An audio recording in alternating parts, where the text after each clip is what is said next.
Perfect. All right, well, thank you all for being here today. So I'm going to be talking today about influenza vaccines and kind of giving an overall summary of the current and future influenza vaccine landscape and how we can compare influenza vaccine options. So a couple disclosures, I do have some research funding from influenza vaccine manufacturers, but it's not really relevant to what I'm talking about today. Most of this work was funded by CDC. And as ID clinicians, most of us, or all of us, know that influenza has a big impact each year. And that was really evident this past year. I think CDC estimates that about 10% of the US population is infected each year. That results in millions of outpatient visits, hundreds of thousands of hospitalizations, and tens of thousands of deaths each year. And that all adds up to a big economic impact as well. We also probably all know that influenza vaccines are currently our best available means of preventing influenza infection. And the viruses that are included in those vaccines are evaluated and usually updated each year, and annual vaccination is recommended. So I guess probably the biggest challenge to influenza vaccination, and the reason why we have these annual updates, is that the influenza virus itself mutates rapidly, particularly in the surface proteins that allow entry and exit from cells. And this gradual evolution, or kind of rapid evolution, of these proteins is termed antigenic drift, because these changes allow the virus to escape our immune system and people get reinfected throughout their lives. Influenza also has a kind of unique ability in that it has a segmented genome. So it has 8 genetic segments to its genome, and these can reassort if a mixing vessel is infected with multiple viruses. And this figure is showing exactly that is what led to the 2009 H1N1 pandemic. That was a triple reassorted virus that had genetic segments from human viruses, swine viruses, and avian origin. And of course, when this happens, it could potentially lead to pandemic viruses, and that's something we want to avoid, obviously. There's a lot of other challenges to influenza vaccination, and kind of all contribute to, so we probably all know our influenza vaccines aren't always as effective as we'd like them to be. One is most influenza vaccines we use to this day are produced using virus that was grown in hen's eggs and then inactivated. This leads to there's a massive infrastructure in place to have all these eggs available to grow influenza vaccine. It's very impressive, but it means that we usually have to select what viruses are in the vaccine almost a year in advance to allow time for production. We also see that the influenza viruses, to be grown in eggs, need to have some sort of adaptation to grow in these avian cells. And sometimes not. It can lead to mutations that affect how our immune system responds and may reduce effectiveness of the vaccine. Older adults also have reduced response to influenza vaccination. And it's not just the viruses changing, but we do have waning immunity that kind of necessitates this annual vaccination. So all these are big challenges to how well our flu vaccines work. And so really over the past couple of decades, there's been development of new influenza vaccine products to try to improve how well our vaccines are working. And currently, this is a table of the 9 influenza vaccines that were licensed in the US last year. So there's 9 different products available. 4 of these are standard egg-grown and activated influenza vaccines. One is a live attenuated nasal spray vaccine. It's primarily used in children, although there were a couple years in the 2000 teens that it didn't work at all really for a couple years, and so it has kind of fallen out of favor, but is still available. There are two vaccines that are trying to get around the egg adaptation problem and kind of the necessity to have this egg-based infrastructure. One is a recombinant vaccine that you can input the actual sequence of the influenza virus that you want and express that in insect cells to make recombinant protein. So that's the flu-like vaccine. And there's also a cell culture-based vaccine where they grow the virus in mammalian cells before inactivating it to try to get around these egg adaptation issues. I'll mention two more vaccines that are targeted towards older adults. There's a high-dose inactivated vaccine that is, as the name suggests, just a higher dose of antigen. And there's also an adjuvanted vaccine. So a lot of options currently, and there's more on the way. So currently, and this is a great website through CIDRAP, through the University of Minnesota. If anyone's interested, they have great summaries of the influenza vaccine pipeline, including all the clinical trials that are currently ongoing. And there's right now 8 influenza vaccine candidates that are currently in phase 3 trials, and a lot more that are in earlier clinical development. And really, this has been a priority for NIH even before the COVID-19 pandemic. They had released this strategic plan for developing a universal influenza vaccine to have not just vaccines available for potential pandemic viruses, but to increase the breadth and duration of protection of our seasonal vaccines. So there was a big push from NIH to develop these new vaccines. And then that just accelerated during the pandemic. So as you'll see, there's a variety of different platforms that I won't go into all of them, of how they're designing these vaccines in phase 3 trials. But half of those 4 are mRNA-based vaccines.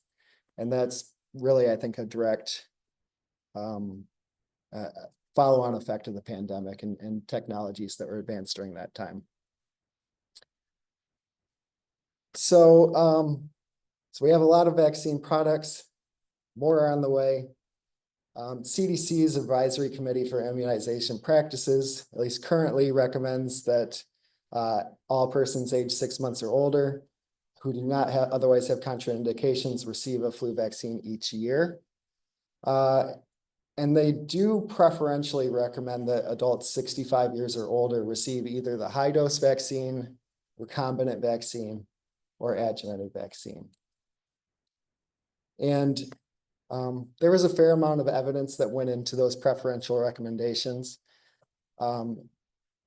although I would say fairly light on clinical trials. So there were really only 3 clinical trials included in the literature cited that they used for those recommendations. One comparing high dose to standard dose inactivated vaccine found that it was about 25% more effective. Similarly, recombinant vaccine was found in one clinical trial to be about 30% more effective than standard dose. And the third clinical trial looked only at immunogenicity outcomes. The rest of the evidence has come from observational studies. So they fairly good evidence, and there are recommendations for how we should be using our current vaccines in older adults, but there's gaps. So there's no clear evidence on does one product work better than another in younger adults or children, and certainly no preferential recommendations. We really haven't seen studies comparing the 3 recommended vaccines for older adults. How do they perform head to head?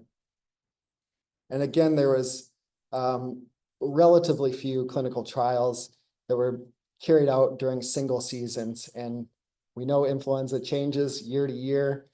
do those effects, are they consistent across time, influenza seasons, and types, subtypes? So those are all open questions that we have about comparing influenza vaccine products. And so what I would advocate for, and I'll talk a bit about a project that CDC funded us to do, and I think that they would advocate for, is that there's a need for comparative effectiveness studies for influenza vaccine products. One, so that we can use our current products better, target them more effectively. And then thinking ahead to how do we evaluate novel influenza vaccines as they're licensed in the context of those that we already have. And so I think those are open questions and some of the things I'll be talking more about. So just to kind of make sure we're all level set on some terminology here, when I talk about absolute vaccine effectiveness, or VE, I'm talking about comparing the incidence of influenza infection among vaccinated individuals compared to unvaccinated or placebo recipients. Relative vaccine effectiveness, on the other hand, we'd be comparing people vaccinated with product A versus product B in terms of their influenza incidence. And I want to take a little bit of time to just talk about the studies that are more commonly done, which are absolute vaccine effectiveness studies. And these are typically done every year. The US CDC funds several networks to evaluate influenza vaccine effectiveness each year. And there's similar networks around the world that do this in other countries as well. And I would say that the vast majority of these studies use what's called the test negative design. And it is similar to a case control study, except for they're typically carried out in healthcare settings where they're recruiting either outpatient or inpatients who present for care of acute respiratory illness, meeting a case definition. So these patients present with ARI, they're enrolled by research staff, provide informed consent. They are tested, swabbed for influenza. Those that test positive are our cases. Those that test negative are controls. And then you compare the odds of vaccination across those cases and controls and estimate your vaccine effectiveness. These are obviously observational studies, so you need to be considering potential confounding and bias. Most of that's handled through adjusted models. And as I mentioned, CDC does conduct annual studies to evaluate how well the influenza vaccine works. The main network for this is called the US Flu VE Network. And I've got a little sad face here in central Wisconsin, because this network really grew from test negative design studies that started as CDC collaborations in Marshfield beginning in 2014. In the most recent round of funding, we were not renewed. But these are the current sites, and they, as I said, every year they put out estimates, and they usually try to do this in the middle of the flu season so that we have timely information on how well things are working. For example, in the 2015 year, it was clear that the vaccines were not providing any protection against drifted influenza H3 viruses. And so that's a good opportunity for CDC to put out, messages to clinicians that you really should be considering antivirals and those sort of things more. So this is results from this past influenza season. And so CDC is estimating that our influenza vaccines overall, and preventing any influenza of all ages, is about 42%. And so that's meaning that people who have influenza vaccination have 42% lower odds of having medically attended influenza than those who are unvaccinated. That varies a bit by age and subtype, a bit higher for H1N1. They had lower estimates and not statistically significant protection against H3N2. And I would say that these estimates are pretty par for the course for looking back across previous seasons, typically our effectiveness for flu vaccines has been in the 30 to 40% range. And as I mentioned, there's been years where it's been lower than that. So obviously room for improvement here.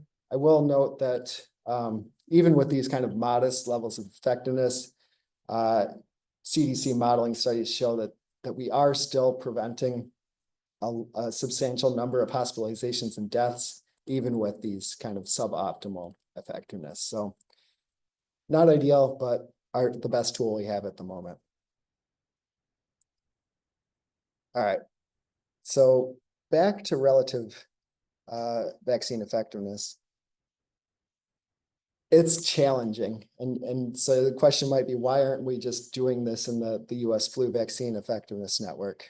One is you need really large sample size because the differences we're talking about in terms of how well these vaccines are performing are relatively small. In those clinical trials we talked about for the older adults, we were seeing about 25 to 30% improvement, which I think in the context of those vaccines was relatively large, but if we're talking about younger adults and the products available to them, we might not even see differences that large. And those clinical trials had 20 to 30,000 people in them to detect those differences. The flu network is not enrolling that level of patients each year. The other big challenge to prospective influenza vaccine effectiveness network is that there's an unequal distribution of vaccine products, meaning that decisions to buy what influenza product are made at the health system level. And usually the biggest factor that goes into that is how much does it cost? And you get bulk discounts for buying, a single product. So for the most part, health systems are buying just a single product and they're buying what's cheapest. And so there's just not that diversity of different products in that relatively small network. We could be doing clinical trials, like we talked about with those vaccines for older adults, the high dose, the adjuvanted. But those are expensive, especially if you need 20 to 30,000 people. And there's not real incentives for industry to do that. And I don't think the federal government is interested in funding those sort of studies. So that leaves us kind of with limited options, and it's a challenging question of how do we actually compare these vaccines. One really nice method that I think solves a lot of these problems was an example of a study done at Kaiser Northwest. I mean, it was Northern California, one of the Kaisers out west. So they compared recombinant influenza vaccine to standard dose influenza vaccine in younger adults. And they did it with a cluster randomized trial. So, and it was, instead of randomizing to the individual patient, they're randomizing to their healthcare facilities, their primary care clinics. So they grouped their different outpatient primary care facilities by size and grouped them into block A, block B. And then they came up with this interesting randomization scheme where in the first week of the vaccination period, block A got standard dose influenza vaccine, block B got recombinant influenza vaccine. And then for every week during that vaccination period, they then flip-flopped which vaccine was available at which clinic. And so, it's randomized in the sense that they're randomizing which vaccine is available to their patient population, but it's also observational in terms of these vaccines were given as standard of care, and they didn't necessarily follow up individuals. They then looked for outcomes in their health record for people coming in for influenza tests. And so what they found was about a 15% improvement, relative vaccine effectiveness favoring the recombinant influenza vaccine. And that might make some sense because the recombinant influenza vaccine, in addition to potentially matching what circulates better because you're deriving that antigen directly from the sequence of the virus. It also has a higher antigen content than standard dose vaccines and is preferentially recommended for older adults. So I think on face value, the result also makes sense and is a nice, I think, study design overall. But it's still has limitations. This is very logistically challenging. You're not going to be able to do this in every health system. I don't think everyone's outpatient clinics are going to be willing to switch which product they're using each week. I think probably cheaper than a standard clinical trial, but definitely I would think still fairly expensive. And this study was industry funded, which, you know, brings its own limitations. And then it was a single health system. So is this generalizable to the rest of the country? And is it sustainable? Because as I mentioned, influenza, if you've seen one influenza season, you've seen one influenza season. So just 1 year of data isn't always what we want. So that leads me finally to the project that we were funded by CDC to do.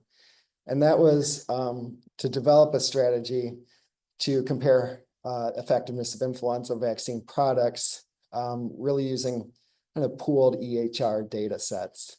So to investigate where we could get these sort of data, come up with methods to use these data and kind of evaluate all the problems that go along with that. And so the first step of this project was really identifying our data sources. And we upfront knew that we were going to need individual level data. We wanted pretty recent flu season data. We need enough information to actually determine what influenza vaccine product was given. We'd need some way of coming up with outcomes, preferably laboratory confirmed influenza tests. And then we'd need other data to help control for confounding and bias. We also knew that we were going to need large sample sizes, and the data sourcing these data sets had to be relatively cheap. So we evaluated a few at Marshfield Clinic where we use Cerner Health Records, and they have a real world data product that's available to us. We evaluated that. We also looked at another commercially available sort of real world data EHR pooled EHR data set called Trinetics, which Marshfield Clinic also contributes to, so we had access to. And finally, what we ended up settling with was data from the Greater Plains Collaborative. And the Greater Plains Collaborative is a clinical research network that's a part of the PCORnet. I would say that we'll talk a little bit more about why their data were good. But it was nice because we were working with individual health systems and we could go back and ask questions about the data if we needed to. These other data products, we didn't have that opportunity. It's kind of an anonymized pool of data. So there's a little bit of an opportunity to go back and validate some of the things you're seeing in the data with actual people. And what we found is that it was also more granular data, which became important. I'd also say just a plug for PCORnet in general is that they're very easy to work with. They do both prospective trials as well as data-only projects. So they're a good resource if you need that sort of thing. All right, so again, we used data from the Greater Plains Collaborative that included 11 health systems that provided data. And we created a cohort of adults 18 to 64 years of age who received 2022 or 23 season standard dose influenza vaccine or cell culture derived influenza vaccine. And as you'll see, there was a fair amount of exclusions from our starting data set. We required that patients have at least one healthcare visit in the prior 2 years so that we could have some assurance that they might come in if they were sick with influenza. We required that they have complete covariates. That wasn't too bad. And then we excluded a lot of people who either didn't have the vaccine of interest that we were looking for, or we just couldn't adjudicate what product they'd received. I'd say the vast majority of this 260,000 that were excluded were people that were receiving other types of influenza vaccine than we were trying to compare. But in the end, we had just over 450,000 people to compare, about 100,000 of those receiving the cell culture-based vaccine. And I should mention that this analysis was really just to kind of test out our methods, see how they're working, and kind of get a first look at, can we evaluate relative effectiveness? But we weren't really expecting to put too much stock in the result. It's more evaluating methods. So within this cohort of vaccinated people, we defined two outcomes up front. One was that laboratory confirmed influenza by clinical testing, and that could have been a record in the EHR of either molecular or antigen testing, positive for influenza A. And then we had a second outcome where we supplemented those laboratory confirmed cases, but also took ICD diagnoses for pneumonia or influenza that were given during the period of known influenza circulation. And one of the interesting things that we did and turned out to be really important was to use and define some negative control outcomes. And for those of you that aren't familiar with those, they're essentially outcomes that you wouldn't expect to be associated with your exposure here, influenza vaccination. So we wouldn't expect, for example, the incidence of acute gastroenteritis to differ among people receiving one influenza vaccine product versus the other. And if we do see differences there, that's a clue that those differences are probably due to bias or confounding. And if anyone likes DAGs, this A here is what we're interested in. It would be the influenza vaccine effect on influenza. Why? I don't know why this publication used these letters, but there are known confounders and unmeasured confounders. And a key assumption here is that our negative control outcomes have similar structural relationships with the confounders as our influenza vaccine does. You can make arguments pro or con on whether the ones we selected meet that, but they were ones we evaluated. All right, so we did Cox proportional hazards models to evaluate how the incidence of influenza varied by influenza vaccine product. And we used inverse probability of treatment weighting to control for confounding. And so in our propensity score model, we predicted whether they got standard vaccine versus cell culture-based vaccine by a number of patient characteristics, age, sex. And what was really important is that we included measures of healthcare utilization, namely counts of previous outpatient encounters in the past 2 years. And this will become important a little bit in a couple slides, but we also included an interaction term between the health system and those outpatient encounter counts. This is a summary of how our covariate distribution looked before and after weighting. And the thing I'll orient you to is if you have a dot higher up on the scale, it means that there's, for that factor or characteristic, there's imbalance between more people receiving one vaccine product or another.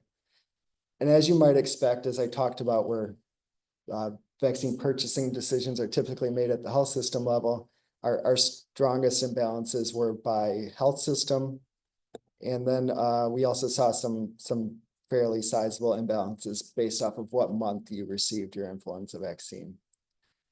But bottom line is the orange dots are the kind of balance in our covariates after weighting, and for the most part, across all of these characteristics, we would achieve comparability in terms of vaccine products. So we felt pretty good about our control of confounding. And again, these were not too much stock in these results, but these were what we found. So against laboratory confirmed influenza, we estimated that about a 13% relative vaccine effectiveness favoring the cell culture-based vaccine, although not statistically significant. And when we add in those ICD-10 coded diagnoses, our point estimate drops a little, not by much, pretty consistent, but we do achieve statistical significance there. I would say that that is fairly consistent with other studies in the literature, observational studies that have found maybe a slight benefit of the cell culture-based vaccine in some years. Certainly not enough for ACIP to make a recommendation or even me to make a recommendation here. I think probably fairly comparable, maybe a slight benefit.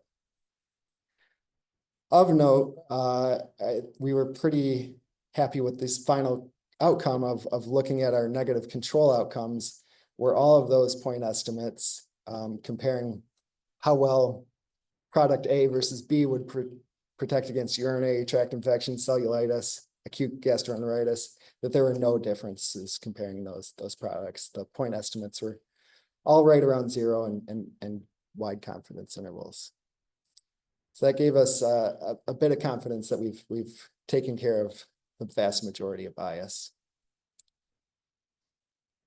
That said, there's still some things we were fairly concerned about with these data. One is that the vaccination data coming from these health records are just very, very messy. They're heavily duplicated because, as you might expect, the health records are getting vaccination data from multiple sources. They're recording vaccines that are given in the system. Most health systems communicate with their state vaccination registries, so they're getting vaccination records from those. Patients might report vaccination. And so there's a lot of work that goes into kind of finding what is that one record of truth. We also then started by defining what vaccine product folks had received by using CVX or NDC codes. And because those are typically product specific. We also had access to lists of vaccine lot numbers that we could link to vaccine product.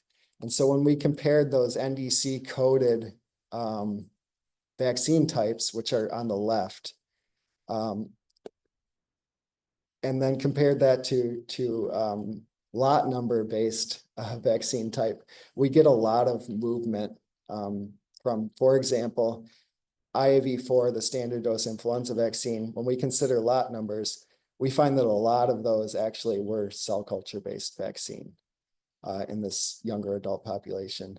I think that makes some sense because I think people might just give out a generic influenza vaccine code and may not really be too concerned that it actually was a cell culture based vaccine.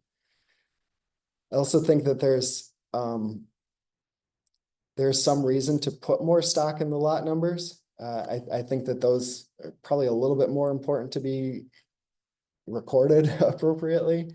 And we don't really know at what time these codes, these CVX NDC codes were assigned. So all that to say, these vaccination data were messy, and not every data set that we evaluated outside of the Greater Plains Collaborative had the level of detail that we needed to make decisions on which record we could keep and make a decision about kind of what final product they received. And still, I don't know, 30% of the ones that we ultimately classified as cell culture derived were not initially coded as such, and that just in itself is concerning. Excuse me one second. So thinking back to when I was talking about what we included in our propensity score model, we had to include an interaction between health system and that measure of healthcare utilization, so the number of outpatient visits in the past 2 years. And really this is, as I've talked about, vaccine decisions are made at the health system level, testing decisions, excuse me, also at the health system level. So it really is our biggest confounder. And what we saw is if patients were receiving vaccine A, and that was the main one purchased by the health system, people who received other vaccines were likely to have gotten that outside the health system from a pharmacy or elsewhere. And so those same patients, if they got their vaccines outside the health system, they were much less likely to come in when they had an influenza diagnosis.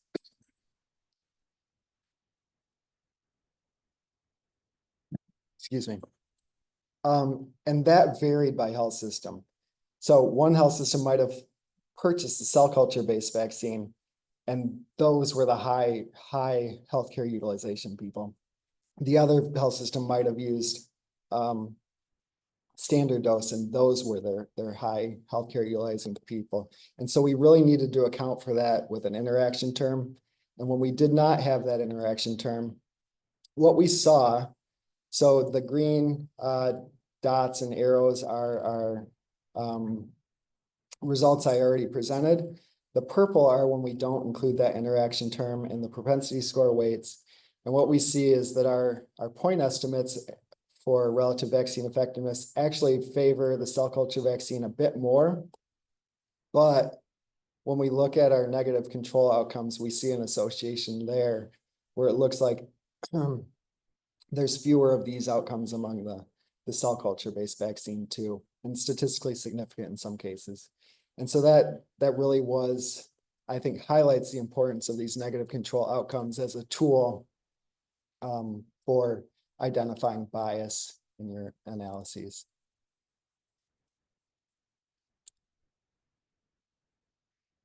So this project just ended, and I think our overall conclusions were that these EHR data are promising for relative vaccine effectiveness studies. You can certainly get large sample sizes. The data are there. You can also theoretically do these sort of studies relatively quickly, much quicker than a prospective study. So you can have timely information. That said, there's a lot of commercially available data sets out there, and they vary quite a bit in what types of data are available and the quality of them. And as I've shown, you really need granular vaccination data, and you need to be able to identify which health system those data are coming from. You don't have to identify the health system, but you need to know it came from health system A versus health system B. And that's it's not typical of most data sets. So yeah, I think still a lot more to be worked out, and we need to establish kind of best practices for using these data, but could be a good tool in the tool belt. So if I haven't confused you enough, there's one last point I want to talk about on relative vaccine effectiveness, and that is that in order to interpret that number, so we talked about the high dose vaccine and the recombinant vaccine in older adults, that it was 25% or 30% more effective than the standard dose vaccine. That interpreting that number can't really be done unless you know the absolute vaccine effectiveness of what you're comparing it to. And that may vary year to year, but it's a really critical piece of information. And this simulation study that CDC did kind of really demonstrates two weird qualities around that. And so what they did is they did a simulation study where they looked at the absolute vaccine effectiveness of standard dose influenza vaccine, and they varied that absolute effectiveness from 30% to 60%. And they assumed a constant relative vaccine effectiveness of 80%. And then there's some math equations down here at the bottom, but they could then derive the absolute vaccine effectiveness of their comparison, improved vaccine with that relative effectiveness of 18%. And as you'll notice, that varies depending on what the absolute effectiveness was. If you subtract those and get an absolute difference, so say we had a 30% effective standard dose and a 42% or 43% effective comparative vaccine, that's a 13-point difference. That difference, no matter what, is always going to be less than your relative effectiveness number, that absolute difference. And we also see that as your standard vaccine, as it gets more effective, that your added benefit for that same 18% difference decreases. It's not shown in this table, but I think they estimated that with an absolute effectiveness of about 30%, they would avert 100,000 hospitalizations. And with this better vaccine, they could avert 42,000 more. On 60%, maybe you're preventing 200,000 hospitalizations, but with that 18% improvement, you're only preventing an additional 24,000 hospitalizations. So yeah, you want better vaccines, but there are diminishing returns based off of how effective your current vaccines are. That's a confusing slide, so happy to take questions about that. I don't know, any talk here. What I hope I got across is that there are a lot of influenza vaccines to choose from, and that list is likely to grow over the next couple of years. It would be great if we had comparative effectiveness studies to guide how to use these vaccines, but that is hard. I do think that we can use carefully designed electronic health record studies to start getting at some of these interests of these evaluations. But we do need to be careful that we combine those with absolute effectiveness studies. That's important for our interpretation. So let's stop with acknowledging there's a big little team at Marshfield Clinic Research that helped with a lot of this work, and again, funded by CDC and worked closely with folks there. So thank you all, and I'm happy to take questions.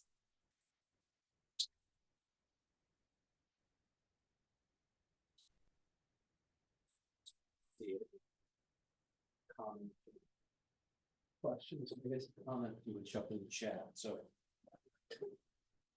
Josh, thanks so much. If anyone online has questions, you can either raise hand or you can type your question in the chat. Keith, can I ask a question? It's Bobby. Sure, Bobby. Great talk, by the way, and sorry I wasn't able to make it in person. I got sidetracked in lab, so I ran from the lab to my office to listen to your talk.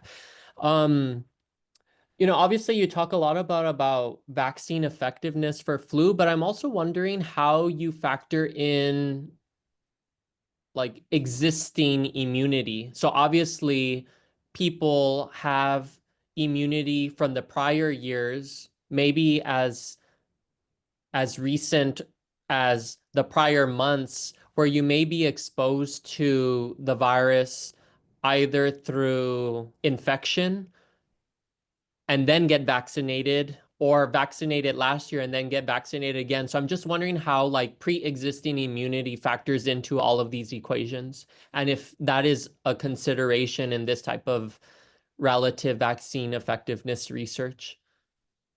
Yeah, that's a great question, Bobby. And it's something I've thought quite a bit about, and I don't have great answers to how we should be doing that. That said, I don't know that that's necessarily possible with these sort of electronic health record data sets. You'd really want to have some sort of concrete immunological measurement of that, I think, up front. I think that's also challenging in our prospective studies too, because we're enrolling these patients at the time that they're ill. But I guess going back to like our epidemiology talk that we briefly touched on during our one-on-one is, I'm wondering if you can get more, or if you can get to more targeted questions if you run just a simple like ELISA, right? I mean, during an acute infection, if they have fever, then you're expecting IgM antibodies to that particular virus. But if they have IgG antibodies and they're still in that acute phase, then you would expect that those IgGs are not, those are antibodies from previous exposure that haven't waned, right? And then you can even get towards more targeted quantitative measurements, because then you can measure the IgGs again, which are indicative of prior exposure. What is the level of antibody titer on those IgGs? So pre-existing immunity with high titer IgGs versus pre-existing immunity with low titer IgGs. And does the compounded effect of previous exposure plus current vaccine, whether it's a cell culture vaccine or a different vaccine, and how that plays out in outcomes, that's some of the questions that I would be interested in from just like a personal perspective. Yeah, I think that's super interesting, and we definitely should talk more about that. I would say we have done some of that work, at least like groundwork for that. We've collected serum specimens from acutely ill patients and have looked at it more so from a, I would say, correlates of protection perspective. And you're right, we do see that those IgG responses to the currently infecting virus at least appear like within 7 days have not kicked in yet. And we have seen that, folks who have higher titers to the infecting virus are more likely to be flu negative, I would say. So we do see that. I think there's also additional statistical methodological challenges. How do you analyze that and incorporate it into your VE data? But I think those are super important questions. Yeah, I'll just mention one more thing and then I'll let others talk. So pre-existing immunity, I guess I'm not arguing that it would be protective, because it certainly could also be pathogenic. One of the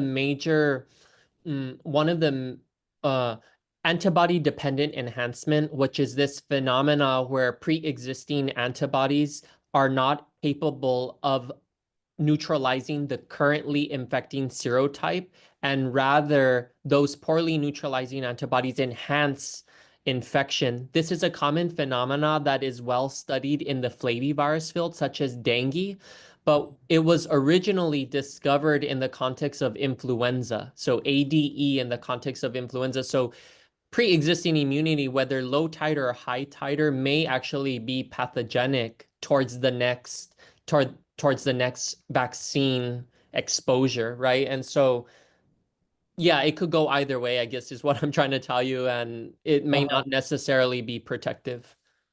Yeah, and I also wonder, if that effect, are you thinking of RSV as where that was first detected? Exactly. Yeah, because RSV for sure, there had been the prior pediatric vaccine where they had to take it off the market because they found it was causing enhanced disease. Yeah, it's I've similar seen- for Dengvaxia, the dengue vaccine, right? I've seen kind of studies looking at that with influenza where it's more so that you might get a response that is directed towards binding but not neutralizing antibody, and that you kind of just end up in this state of constant susceptibility. I haven't necessarily seen the enhanced disease, but totally agree with you. There's a lot of good questions to be mined there. Yeah, cool. Great. Thanks for your talk. Yep. Any questions here? Susan? No, my mind's like.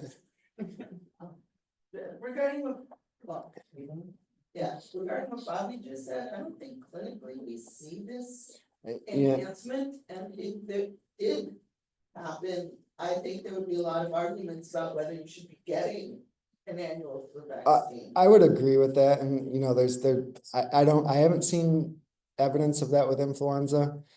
I think on Bobby's line of questioning, what I'm more interested in is, all right, let's think back to our yes, and if we think back to our initial like COVID vaccine trials where those were 90% effective against preventing infection, that was a completely naive population. If just mathematically, if you have some people who are immune in there and you don't know which group they're in, vaccination versus placebo, you're not going to mathematically be able to achieve 80%. So there's room for improvement in our flu vaccines, but I also wonder what is the ceiling of the maximum amount of effectiveness we can estimate? Susan, just to your point really quick, for dengue, for example, it- The dengue. no, I know, but I'm just going to provide the example, which is in dengue, the context is you would still want to get the vaccine, and that's what FDA did. However, they changed the recommendation where that you're eligible for a dengue vaccine if and only if you've previously been exposed to dengue. So it's a really quirky method, but you had to have been previously exposed to then be eligible for dengue vaccine. So yeah, once you had pre-existing immunity and get re-exposed, then you're safe from ADE. And so, yeah, I guess we don't want to argue against vaccine uptake. RFK is already doing that for us. Not just that, but we don't see that clinically.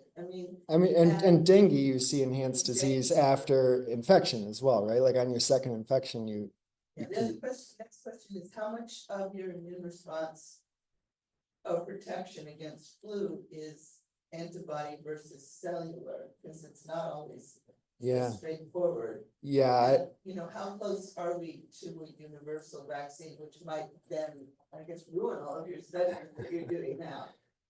yeah. I think some of those, at least a handful of those vaccines that are in phase 3 are generally targeting more conserved areas of the flu vaccine. That's a whole nother question that I'm not totally sure on, is how do you evaluate a universal flu vaccine when you don't have like a pandemic virus? I guess you do it against seasonal virus, but so I think that was one part. What was your first question? How much is cellular and how much is human? I think that's still being worked out to some degree. I feel like the COVID pandemic kind of accelerated a lot of that cellular research and what is the difference between antibody and I don't know. I would say that at least the dogma in the flu field is that most people are looking at antibody responses, but I suspect that there's yep. It's a much easier test to do. Yeah. Especially in larger populations.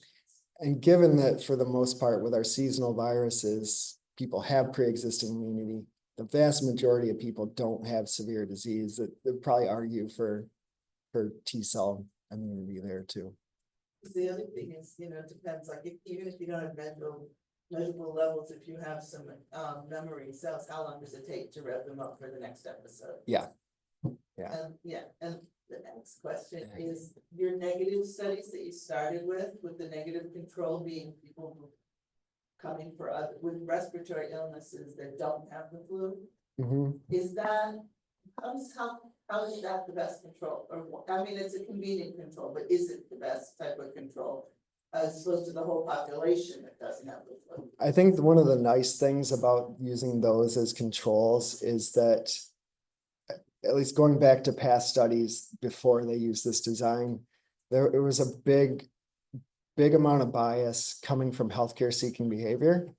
And if you're using people who are coming in to their doctor for respiratory illness, whether they're flu positive or not, you are conditioning on that and accounting for it in that way. And I think that's the biggest one. I mean, there's probably limitations to that design, but there's been a lot of methodological attention to it, comparing results to other designs, and I think it works out pretty well. And I want to comment, which is over the past few years, mass learning behavior has completely changed, and how much does that affect, using that as a control versus not a control? Yeah, I'm not sure. I know one of I'll pivot to one of the bigger issues I think has been around.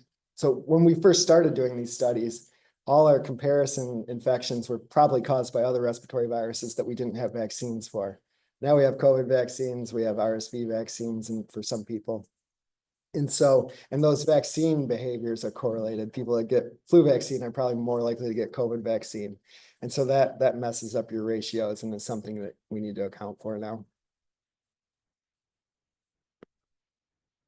Any other final questions?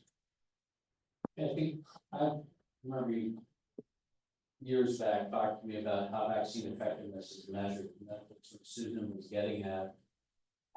I don't think people know that it's people presenting, that your controls are people who have other respiratory infections. And I would imagine that you're controlling for a lot of confounders, poor Helsinki behavior. But it's just, I think for lay people to interpret that number, it would be very different if you did some sort of population-based approach, there's vaccinated versus unvaccinated, factoring in people who never got sick. Yep. It's just a very, I'm still wrapping my brain around it. Yeah, Very interesting, because before the numbers are on the paper and the vaccine effectiveness this year is X, and you hear, 30%, you're like, ugh, that's not very good. right. But when you look at what you're compared, it's hard to interpret it. Yeah, and I totally agree. And I think that kind of comes back to just broader questions about scientific communication. Like how do you communicate a complicated study design? When I think there really are big benefits and reasons why that's used. Like we can't be doing cohort studies every year on the scale we need to evaluate age specific effects, type specific effects. And so the best place to find flu cases is in the healthcare setting. And like I said, it's a complicated design to wrap your head around, but there has been a lot of work done to validate it, I would I say. have one last comment Mhm. or question, which is the announcement over the past day that they're going to require placebo controls for any new vaccine studies and how for any new vaccine approvals, and how is that going to affect the ability to develop an annual flu vaccine? Yeah, I mean, I think that would kind of put a barrier into that, since it would be at this point unethical to give a placebo to someone who's recommended to receive a vaccine. ACIP has been considering going to a more risk-based COVID vaccine recommendation rather than everyone should get it. I don't think the current makeup of that committee would really consider that for flu, but who knows what'll happen. You do a final word. No, I just have a maybe question.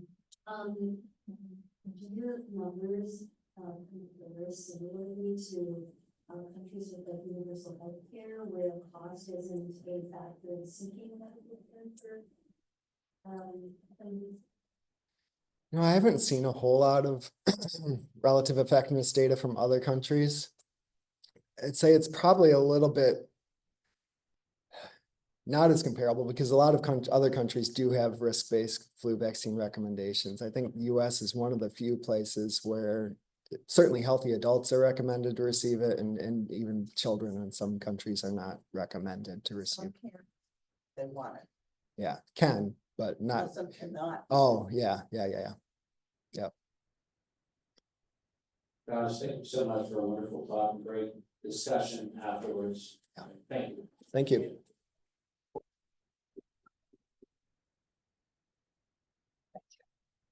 You may shut this down, Keith. Oh, yeah. Do that. I know you're probably in Rutgers, right? Yeah, my desk might not quite got rearranged, so. Oh, okay, yeah, go for it. I can take care of this.